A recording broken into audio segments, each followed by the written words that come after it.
Okay, here we are. We're live here on ThinkTech on a given Thursday. Make that Wednesday. No, make that Tuesday. Sorry, Tuesday, I'm disoriented. Must have been something you said. That's Paul Jackson, sports broadcaster, commentator, journalist, and all of the above. I got that part too. All of the above, correct. Who played for the Detroit Tigers in the minor leagues. That's correct. Okay, wow, Yeah. an athlete for sure. And we're going to call this comparing notes about radio in our Community Matters show, because radio is where it's at. And you've been doing radio for a long time, and I wanted to compare notes because we know something about radio, and sort of check it out with you. Our background here at ThinkTech is that we did HPR radio. The show was called ThinkTech on 89.3 FM for 8 years.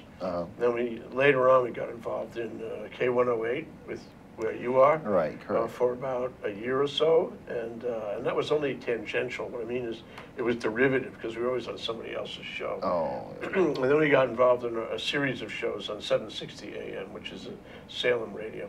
And then we gave it up at the end of last year. And if you ask me, I'll tell you why. Okay, why? It was costing too much. Well, radio is something that everybody listens to at one point in time or another. And, I just try to put something out locally for the community, and cover a lot of local athletes.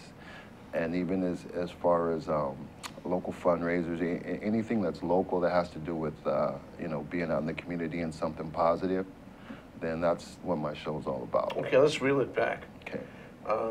I understand from the grapevine that you are 50, count 'em, years old. Yes, that's correct. And you've been here most of your life? I've been here 18 years. 18 years, okay. Correct. Tell us about the transition. Tell us about how you got here and into radio. Okay. Well, I have an older brother who was 7 years older than me. I have 4 older brothers, actually, but I'll start with the one who brought me to Hawaii. He was always a positive role model. His name's Michael Jackson, the original Michael Jackson, okay? And you mean before the other guy? Yeah, he's older than Michael Jackson was. Okay. And the ironic thing is, though, Michael Jackson passed away on my brother's birthday. And all the nurses at Queens Hospital, where he's retired from now, thought it was Michael Jackson, and they're like, "Oh, not Michael Jackson." That's funny. Yeah, but he's the one who laid the foundation for the Jacksons coming over here, and he came over here with his best friend Will Carter. Now, Will Carter and Michael Jackson, my brother, played at HPC before it was HPU. As a matter of fact, about 4 or 5 years before, the famous Coach Toledo came and led them to all their fame.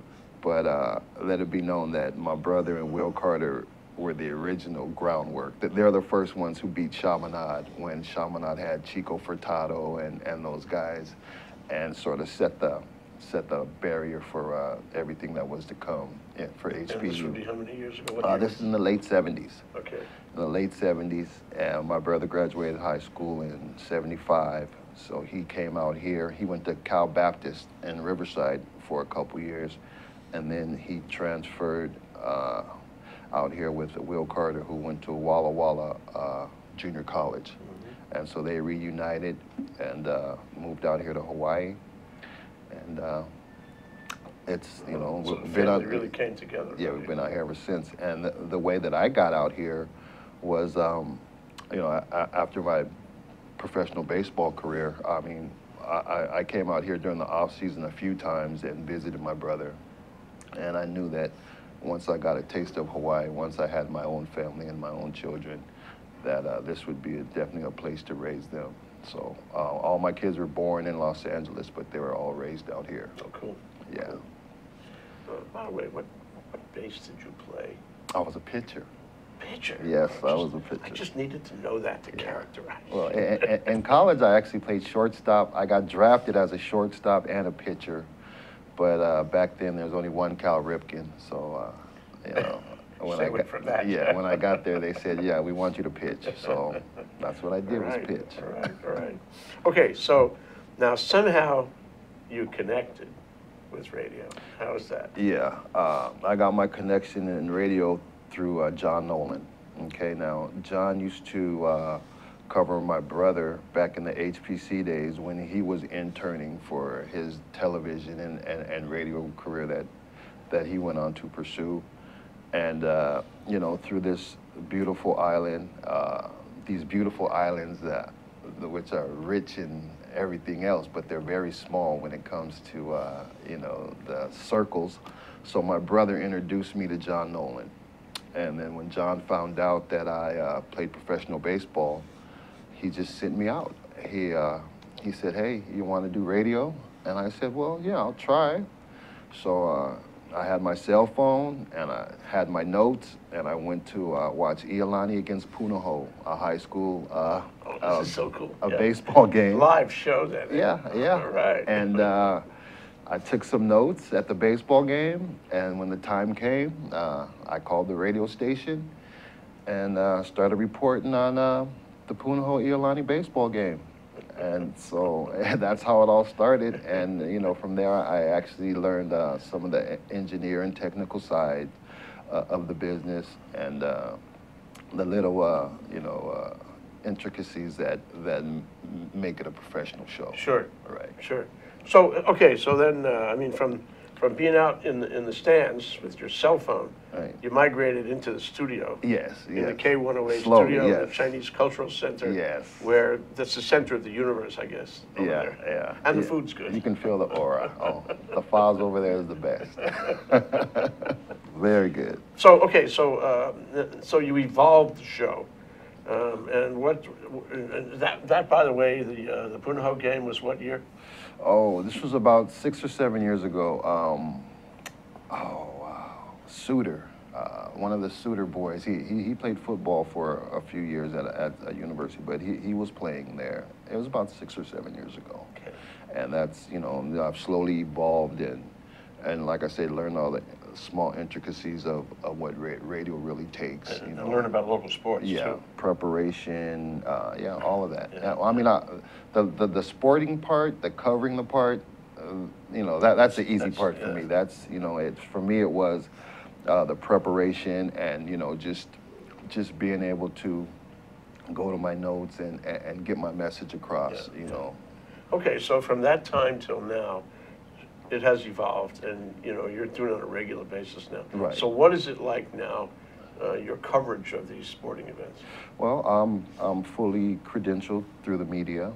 I have all my media credentials. Matter of fact, I'll be going to the Wichita State UH game today. The men's basketball, they beat Nebraska last night, so I'll be in attendance today. If you're pressed, you just walk right in, eh? Yeah. I like that part. Yeah. Well, I used to have to show my ID. I don't have Now to they know so who you much are. anymore. Hi, folks. But you know, that's what a typical day would you know, consist of today. You know, I'll go to the game and have my little computer and get my notes and you know, just write down stats and certain people who I want to speak to after the game. Including the coach, and you know, I'm very lucky to have that access, and I appreciate that. I don't take that for granted at all.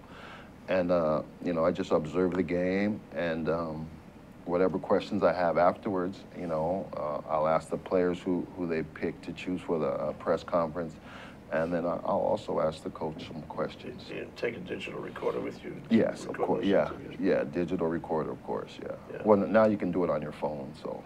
Oh, sure, and you get the same digital sound. Yes. There's really no difference. Yeah, it is. But yeah, that's basically what it consists of, and you know, I've watched enough sports through my life to hopefully ask intelligent questions. You know, certain change in the flow of the ebb and flow of the game, or certain things that happen that might have changed the outcome or whatever. Just ask questions about all of that. You know. So what, you know, I gotta admit that you know, I've done athletics and I've done sports. Sometimes I was even good at it, but I don't follow sports news and I don't follow games. So I want to just disclose that right now. Okay, well, so that's the question is, if you go cover a game like that, and you want to find the ebb and flow of the game, what are you looking for? Well, when I first go in, you know, I just try to get myself situated, and then I watch the warm-ups, you know, just as almost as if I was an opposing coach. You know, I really want to watch, you know, the starters, who the guy is who's pumping up the team, who's giving them encouragement. You know, who the quiet assassins are. You know, and you just learn to observe that and you know see what you're going to ask just from observing. I can't really say that there's a school to go to it or anything like that, but just from watching sports, you know, pretty much my whole life, you know, you learn how to, you know, pick up the ebb and flow of the game.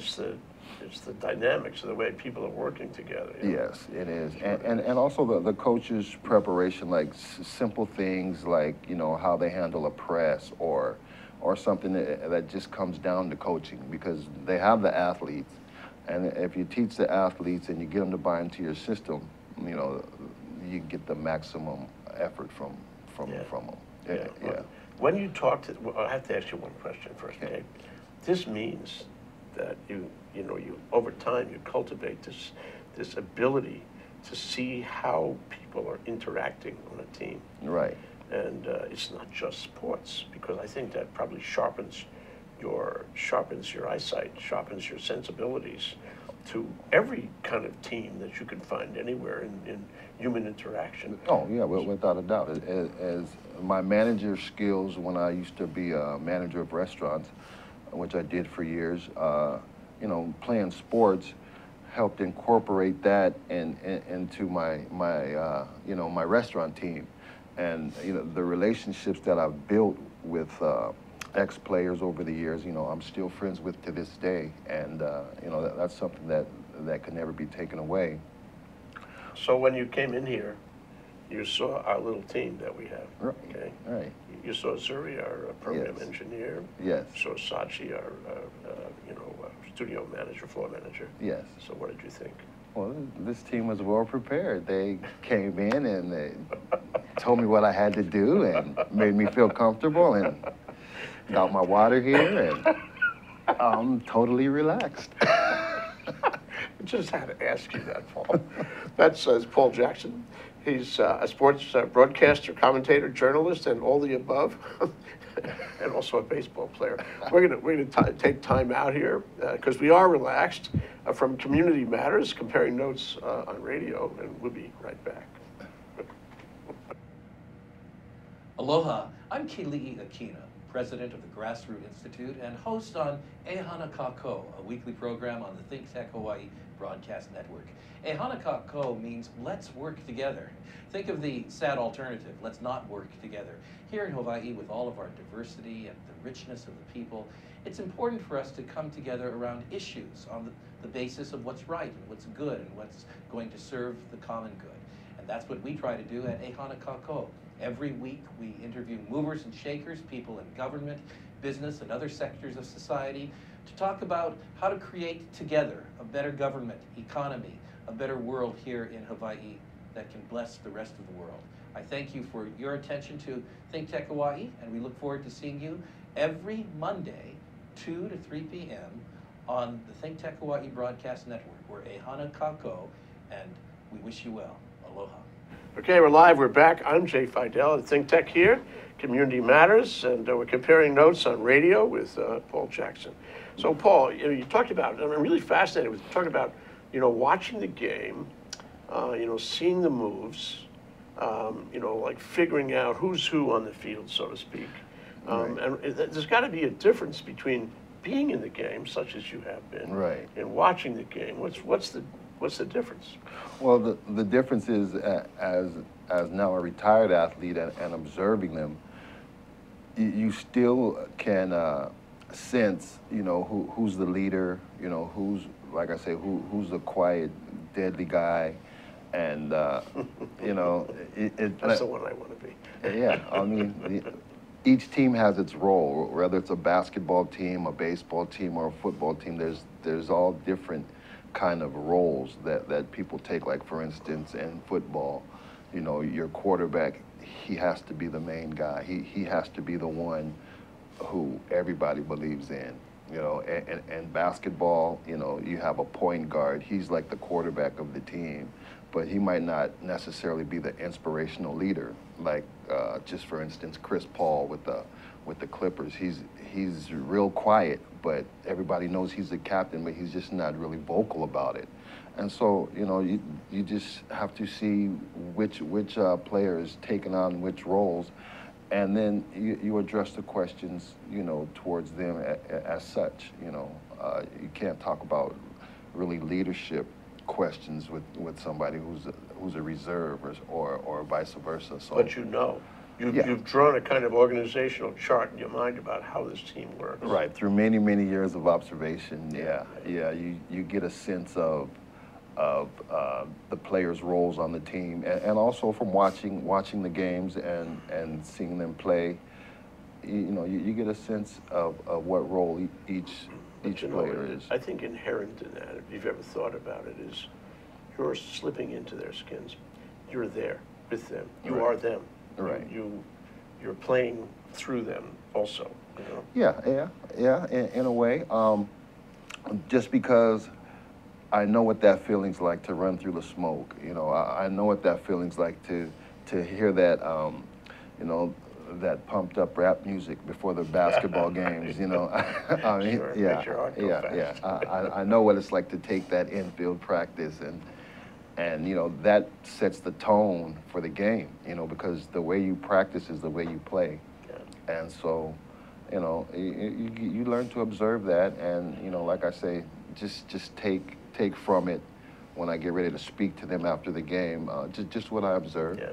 So watching the game prepares you really for that discussion, and I mean, it seems to me that it's largely a question of psychology, but it's also a question of the relationship that you have with them, either because you know them or because you've watched them and they know that you can tell what's going on. Right, and you know, I think the observation is like the coronation, because the preparation is very important. What is preparation? Well, you know, you have to know the notes, you have to know how much points this guy averages, you have to know how many rebounds he has, you have to know, you know, basically all of his statistics, you know, so when you speak to them, you know, they have confidence that you know what you're talking about.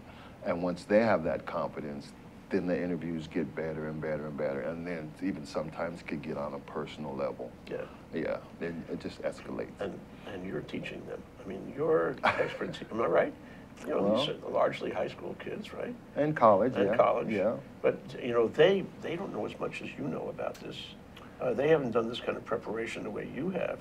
So when your questions are sometimes, I imagine, your questions are sometimes instructive to them. They're learning from what you say. Well, hopefully that happens from time to time, you know, but I try to make my questions about, you know, what I observe and also what I have written down, you know, all the information going in, and then you sort of try to put it together and like, okay, well, for instance, Aaron Valdez for University of Men's basketball team.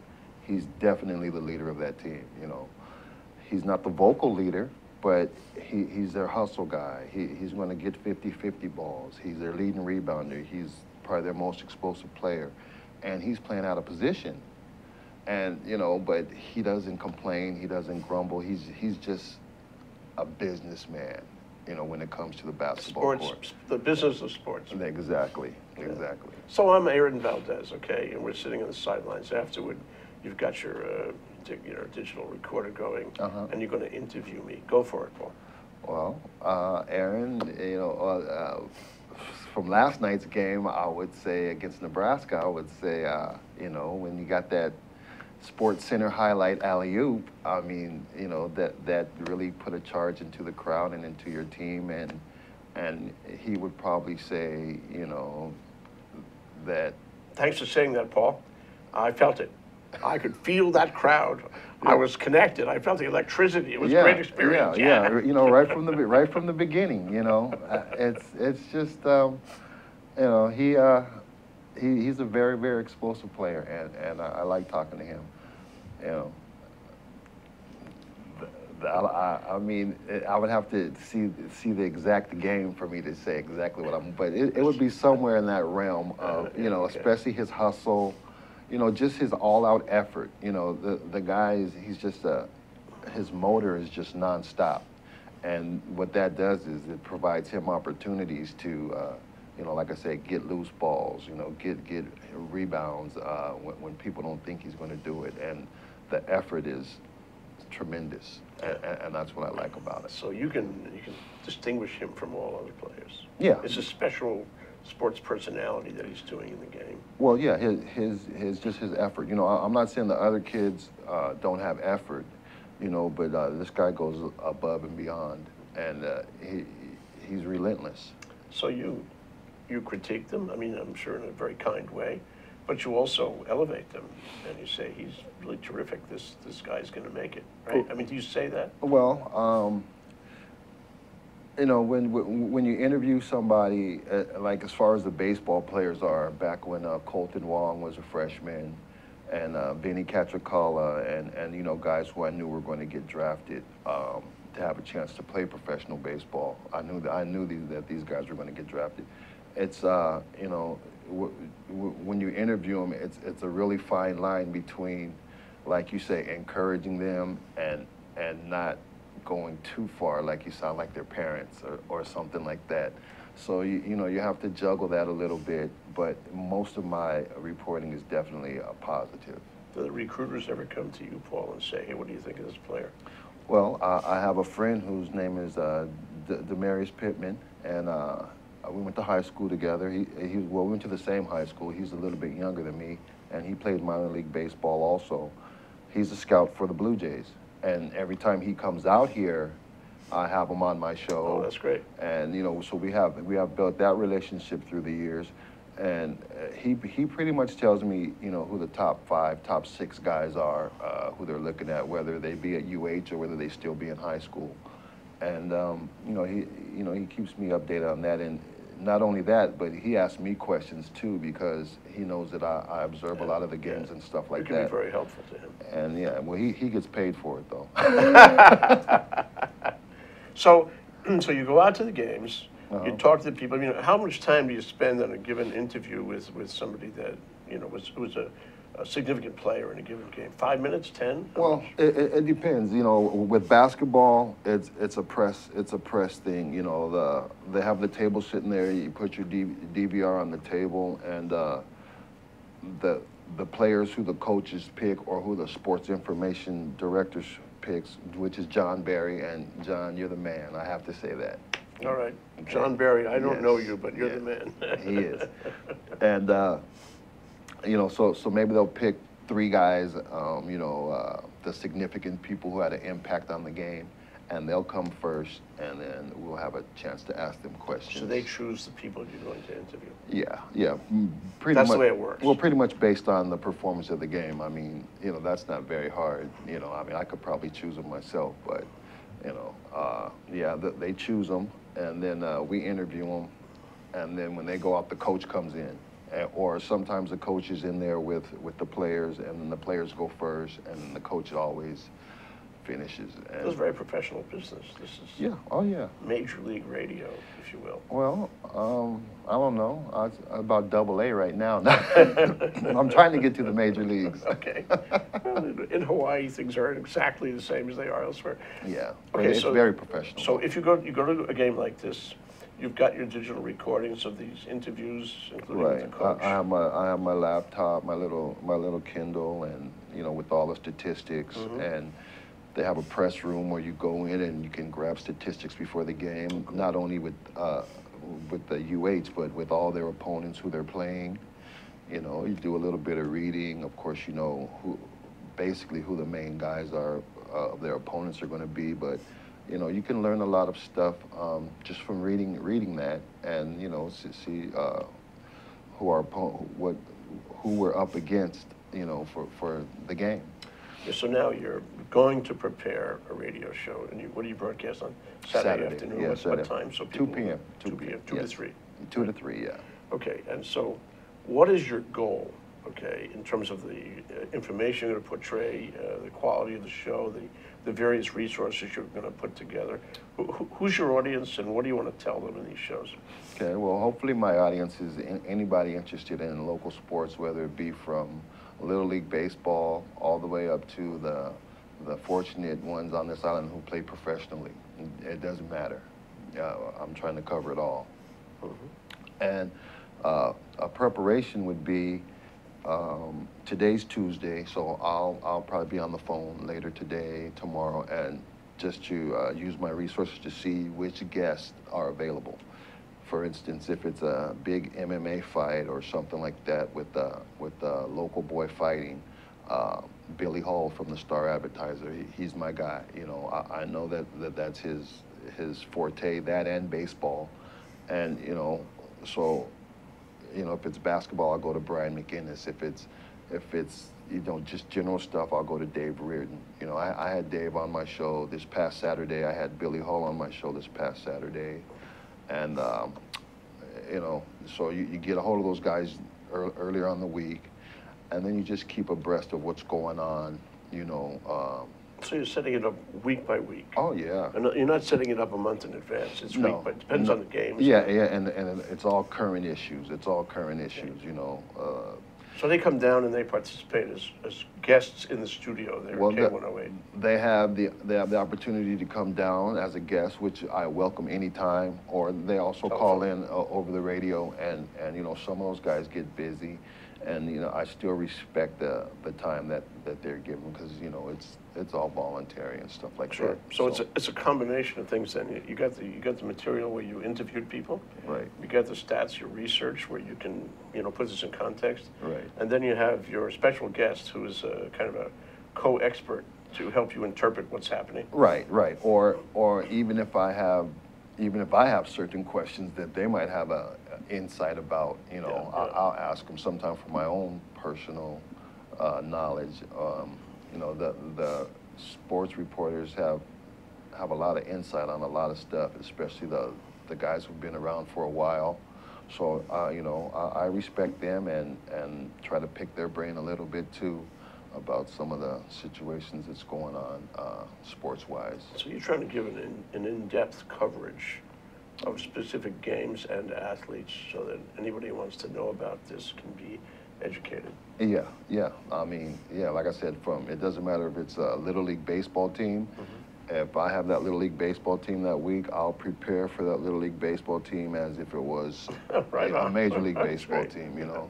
It's you know, that's just how it works. Sports is sports. Yeah, exactly. And if it's locally and community-based, that's even better. Yeah. Because that's what it's all about, especially on these islands, is, you know, having strong community and strong family base. Absolutely, and this is part of it. So how do you choose the games that you're going to cover? You watch the paper, of course, but do people call you up and say, Paul, you want to come down and watch our game? No, I'm already on a list. I'm on a media list, and you know, just out of courtesy, I'll email John. Like I emailed him today, even though I probably didn't have to, and just let him know I'm going to be in attendance, and then he'll email me back and say that's fine. That's great. So he knows you're there, and he can find you. Yeah, try to find me a seat or something like that. Yeah. You know, right now during the Diamond Head Classic, you know, there's multiple teams from the mainland here. There's George Mason is here. Nebraska's here. Wichita State is here. You know, so it's good to have those guys so they'll know where to put you, so you can sit down and do your job. Yeah, and, well, sounds like fun. They're very helpful. What do they pay you for this work? This is all, only way I get paid is by my sponsors. So if you want to sponsor the PJ Sports Radio Show, come on down. Call Paul. Okay. Yeah. That's Paul Jackson, a sports broadcaster, commentator, and journalist, and all the above here on Community Matters, talking about comparing notes on radio, actually sports radio, let's call it that.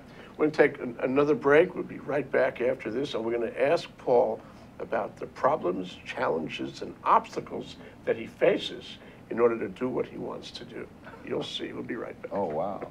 Hi, I'm your host on ThinkTech Asia, Bill Sharp. I look forward to you joining us each Monday between 4 and 5 o'clock when we film right here in our studio in downtown Honolulu. The show, ThinkTech Asia, focuses on contemporary events in Asia. And by Asia, we mean anything from Hawaii, south to Australia and New Zealand, west to Pakistan, and as far north as the Russian Far East.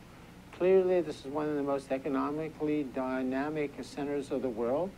And we bring you up to date on what's going on in a whole host of countries in this very vital region.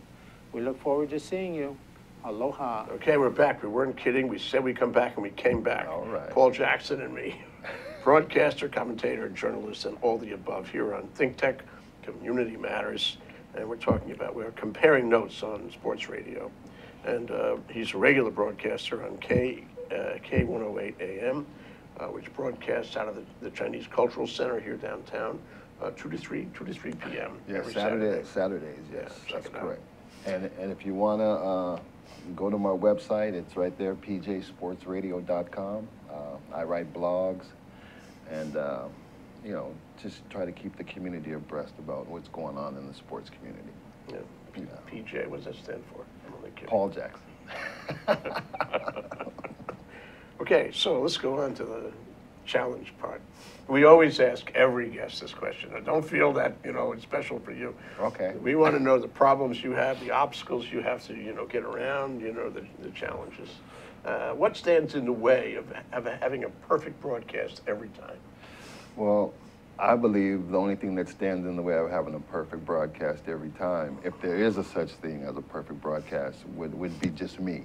You know, I feel that if I prepare myself and take the protocol to, you know, do my research and observe the games with an open mind, that what I want to get through when the radio show comes on will come out pretty much how I'd like it to do. So some of the challenges of you know, getting to the games and stuff is, you know, I pretty much do everything on my own, you know, and it's not so much as an expense thing, but, you know, it takes time and, you know, preparation to do things correctly. And I have a full-time job, you know, so I chose to work the graveyard shift, you know, so I can free More time during the day when the games are going on. Right, so I can free up my time to, That's you know, commitment. right, and sometimes it, you know, I lose out on a little bit of sleep, but in the end, it's all worthwhile to me. You know what they say? If you played in you know, competitive sports, you're always going to be in good shape. So you can probably afford not to sleep the whole night. Your previous you know, athletic activity will carry you through. Am I right? I would like to think so. I would like to think so. You know, I still push my body to the limit sometimes, and you know, it just could be that old muscle memory kicking in, where, you know, I mean, I'm a professional power napper, I'll tell you that. I know how to do that. I can do that anywhere, anytime myself. So, are you still active in sports? I play golf. You know, I body surf a lot. You know, I don't really jog or run too much because of all the years of playing basketball and stuff. But, you know, my knees aren't bad or anything like that, but I don't want them to get there either. So I do a lot of swimming and play a lot of golf. Wow, that sounds pretty good. As a regimen. But you know, but that's what happens to professional athletes. They can't stop. Yeah, It's a lifelong thing. You know? Yeah, and it is, and you know, I don't really lift weights too much anymore, but you know, whenever I do, I always overdo it, and you know, because if I don't get to that certain level of pain, then I feel like, you know, I'm just wasting my time. Yeah. So, you know, you try to work your body out and keep it healthy and keep it moving and keep it active. While I'm on this, what's your advice to young kids who have the choice, or maybe, you know, who have the ability to get into, you know, competitive sports? Should they do that, or should they opt for something else? I mean, and what is the test? What should determine that decision? Okay, well, what determines that is talent. Okay, and once you know that you have a certain level of talent, then comes the discipline, and it comes to, are you a good self-starter? You know, are you self-motivated? Because when you're playing in the minor leagues and you're trying to move up, you know, it's still a business. You know, if you're on a high school team and you pitch 8 innings and you guys lose, you're going to be devastated. But if I'm on a minor league team and I pitch 8 innings and we lose, I'm not going to be that devastated because I know my 8 innings is what they're looking at. And it's unfortunate, but it's true. And so it's the stats. Yeah, The and it's sort of sad, but you know, that's just the nature of the business, you know, and that's just how it is sometimes. Yeah. Yeah. So what is talent? You know, I mean, is talent strength? Is it you know, nimbleness? Is it what's the word? Where you have the fortitude to keep on even in a difficult situation? What is well, to me, talent is your ability to absorb the knowledge that somebody's trying to give to you. Because everybody has a certain amount of talent, but once you get drafted, I'm speaking on baseball terms now. Once you get drafted, you know, that's everybody's cleanup hitter. And now this guy's hitting 8th, but you know, when he was in college, he's hitting number 4.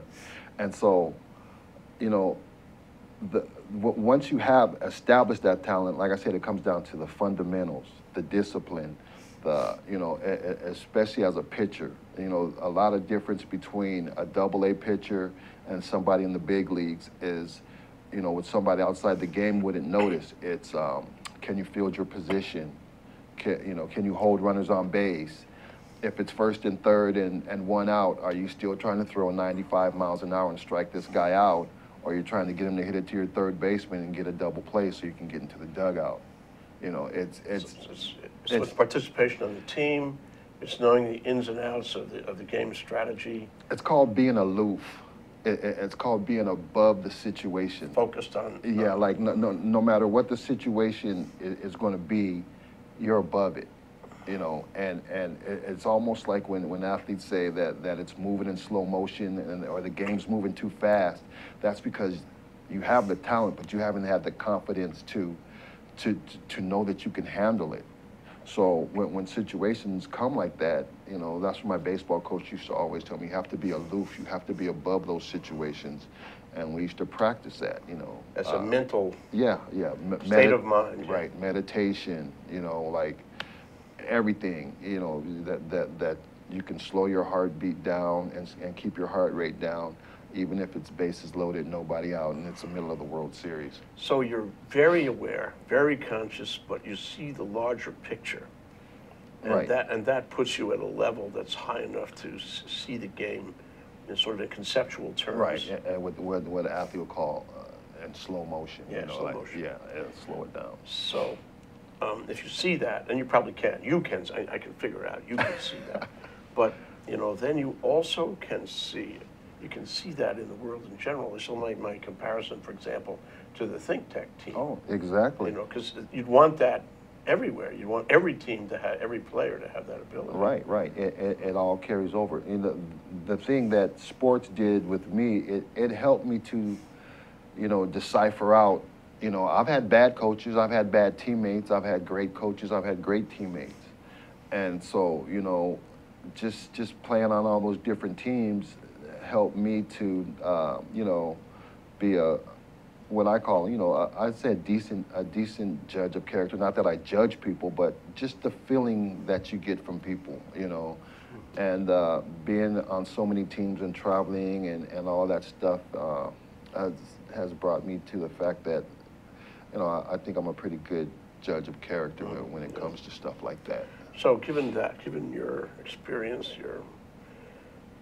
it's experience in a larger sense, given your sensitivities to this, and you know, to be able to see where the player fits and how the player is focused and all that, where are you going to take this? I mean, there's got to be a future. You know, nothing is static, right? You agree? And players aren't static either. Right. They go up, down, who knows why. Exactly. Given whatever the phase of the moon is. Where are you going? Well, me personally, I have my own agenda as far as where I want to take this. What I eventually want to do is become a talent scout and offer scholarships to people whose parents might not know how to get scholarships, or somebody who can't go to Oregon, but they can go to a Division II school, who loves basketball or baseball just as much as the guy who's going to go to the NFL. And so, you know, that's my focus. You know, I've spoken to a small businessman about stuff, you know, about this field. And, I mean, opening a business in it. Yeah, opening a business in it. Yes, that's correct.